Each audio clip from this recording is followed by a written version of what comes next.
Most photographers are obsessed with sharpness, and it's quietly ruining their work.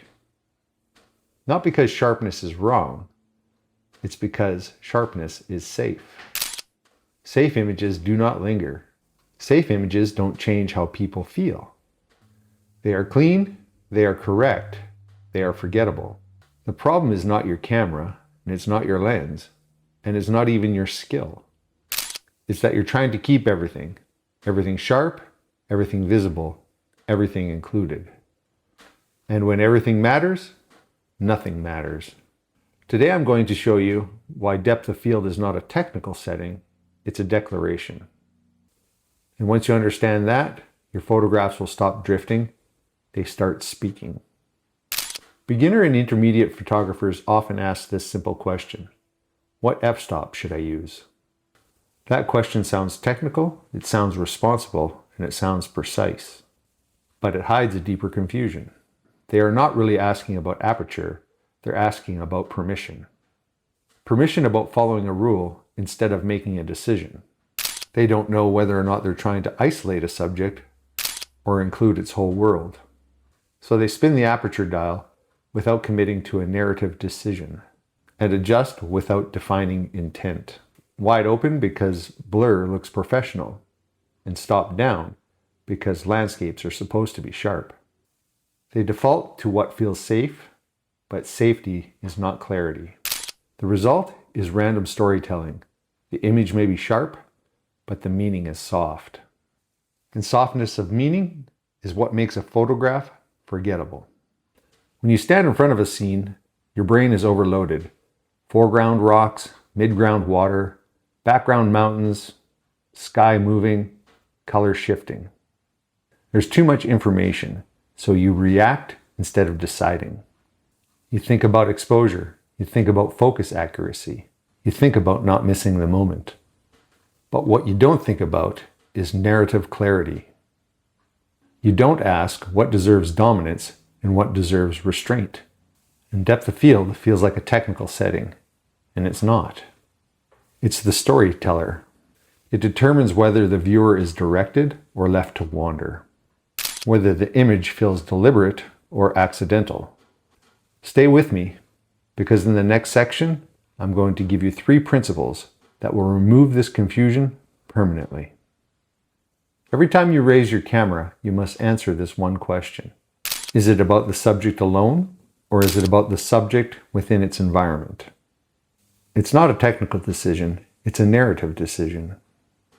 Isolation creates emphasis, and context creates relationship.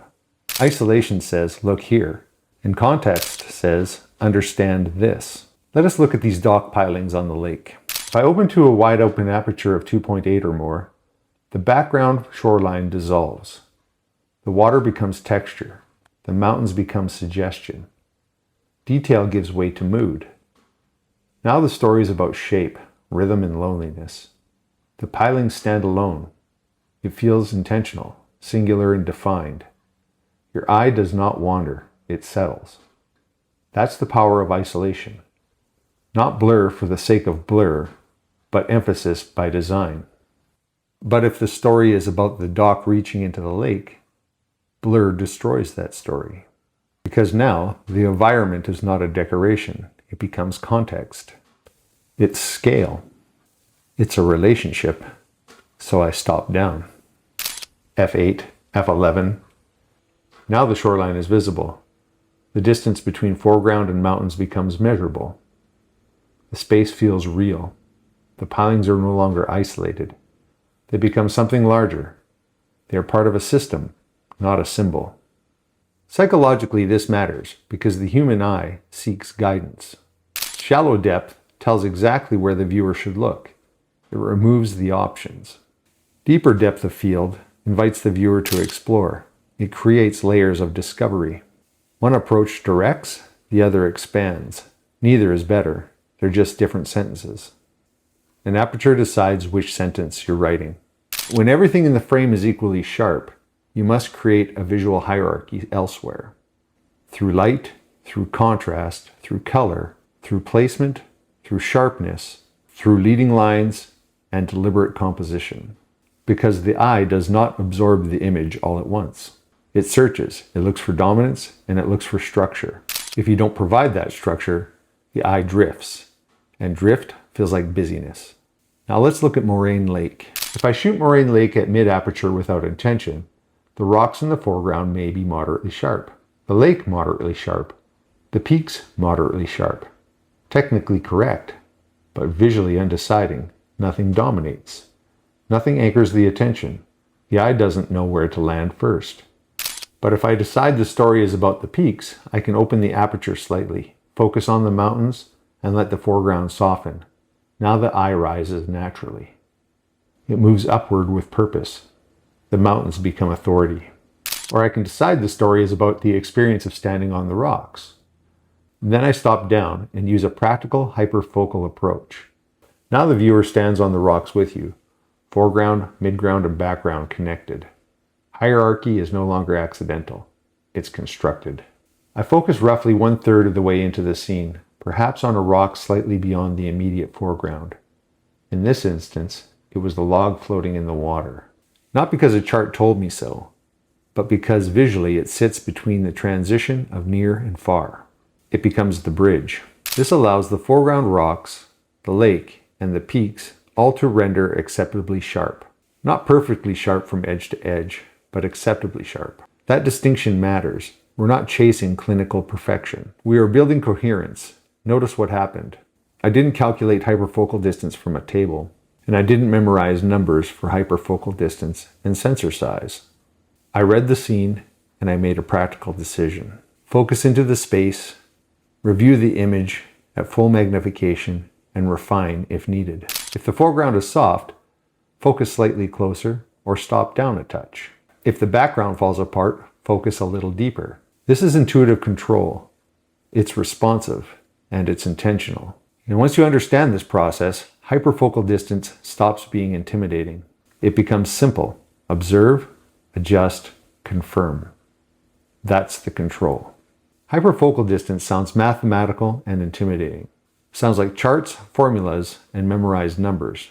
But in practicality, it's this. You want enough depth so that the nearest meaningful foreground element and the distant background are acceptably sharp. Not laboratory sharp, but acceptably sharp for the story that you're telling. Start by focusing roughly 1/3 into the scene. Not as a rule carved in stone, but as a reliable starting point. Choose an aperture like f8 or f11 as a baseline for most lenses. Those apertures tend to give you a strong depth without introducing diffraction or softness that happens on many systems. Take the shot, then review it in full magnification. Not casually, deliberately. Check the closest important foreground element. Check the furthest meaningful detail in the distance. Is the foreground soft? Stop down slightly, perhaps f16, or focus a little closer. If the background is soft, shift your focus slightly further into the scene. You refine through review, through interpretation, not guesswork. And here's why that matters. Because it's based on observation, not formula memorization. You are reading the result, and you're adjusting based on whatever you see. That's the real control, responding intelligently to the scene that's in front of you. Think about your last landscape image that felt almost right, but not powerful. It was close, it was technically fine, but it lacked authority. Now, was it sharpness? Or was it that you never decided what the image was actually about? Because that single decision changes everything that follows.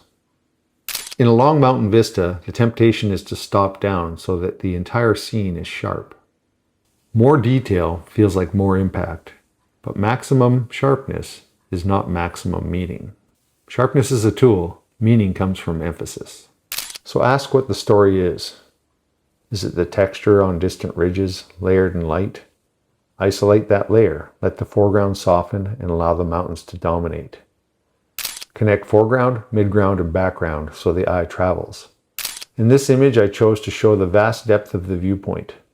Not just the mountains, but the space between them. That choice created the meaning. You're not someone who guesses at aperture. You're not someone who hides behind technical settings. You're someone who constructs visual meaning. Aperture is not about blur or sharpness, it's about emphasis and relationship. Isolation or context, foreground to background connection, hierarchy and clarity. So let's review. Before you raise the camera, ask the simple question: is this about the subject alone, or is this about the subject with its environment? Then choose your aperture with conviction. If you need depth, focus 1/3 of the way into the scene as a starting point, review, and then refine. If you need isolation, open the aperture and commit. Stop reacting and start constructing. And this is the shift between technician and photographer. If this episode helped clarify depth of field and hyperfocal distance, like the video and subscribe. Leave a comment below telling me which of these you'll prioritize in your next shoot, isolation or context. And remember, the light doesn't wait, and neither should we.